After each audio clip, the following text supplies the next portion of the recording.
సిద్దిపేట జిల్లాలో కారు బేబస్సు సృష్టించింది. కొండపాక మండలం దుద్దెడలో మతిస్థిమితం లేని మహిళను తప్పించబోయి కారు ఓ ఇంట్లోకి దూసుకెళ్లింది. ఈ ప్రమాదంలో అడ్డొచ్చిన మహిళతో పాటుగా ఇంటి వరండాలో కూర్చున్న మహిళ చిన్నారి అక్కడికక్కడే మృతి చెందారు. ఘటనాస్థలి పరిశీలించిన సిద్దిపేట సిపి రష్మి పెరుమాల్ క్రేన్ సాయంతో కారు బయటకు తీశారు.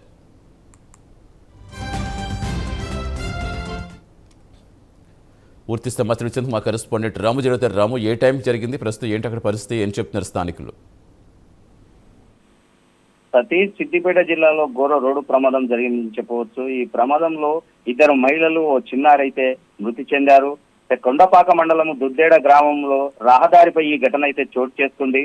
సిద్దిపేట నుండి హైదరాబాద్ కు కారు వెళ్తున్న క్రమంలో అయితే దుద్దేడ గ్రామానికి చెందినటువంటి కందుల రాధవ్ అనే మతిస్థిమితం లేని మహిళ అయితే రోడ్డు దాటుతున్నాగా అయితే ఆ మహిళను తప్పించబోయే క్రమంలోనైతే ఈ యొక్క కారు అదుపు తప్పి రోడ్డు పక్కనే ఉన్నటువంటి ఇంటి పైకి తీసుకెళ్లింది.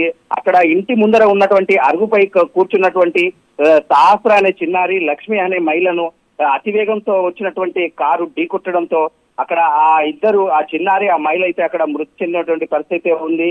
దీంతో ఆ గ్రామంలో అయితే విషాద ఛాయలు అలుముకున్నాయని చెప్పవచ్చు. ఎందుకంటే ఓ మతిస్థిమితం లేని అటు మహిళ, అదే విధంగా లక్ష్మి అనే మహిళ, అదే విధంగా చిన్నారి, సహస్ర చిన్నారి, ముగ్గురు మృతి చెందడంతో అక్కడ ఆ గ్రామంలో అయితే విషాద ఛాయలు అలుముకున్నాయి. మొత్తంలో చూసుకున్నట్టయితే ఆ యొక్క అదుపు తప్పి వచ్చినటువంటి అతివేగంతో వచ్చినటువంటి కారు ఢీకొట్టడంతోనే ఈ ఘటన చోటు చేసుకుంది. మొత్తంలో అయితే అక్కడ కారు యజమాని కూడా ఈ కారును వదిలేసి, వీరు మృతి చెందిన వెంటనే కారును వదిలేసి అతను పారిపోయినటువంటి పరిస్థితి ఉంది.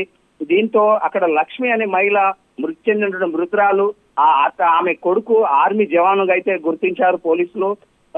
ఈ క్రమంలోనే ముగ్గురు మృతి చెందడంతో అక్కడ పోలీసులు కూడా ఘటనా స్థలానికి చేరుకొని ఆ కారును అదుపులోకి తీసుకొని కేసు నమోదు చేసి దర్యాప్తు చేస్తున్నారు.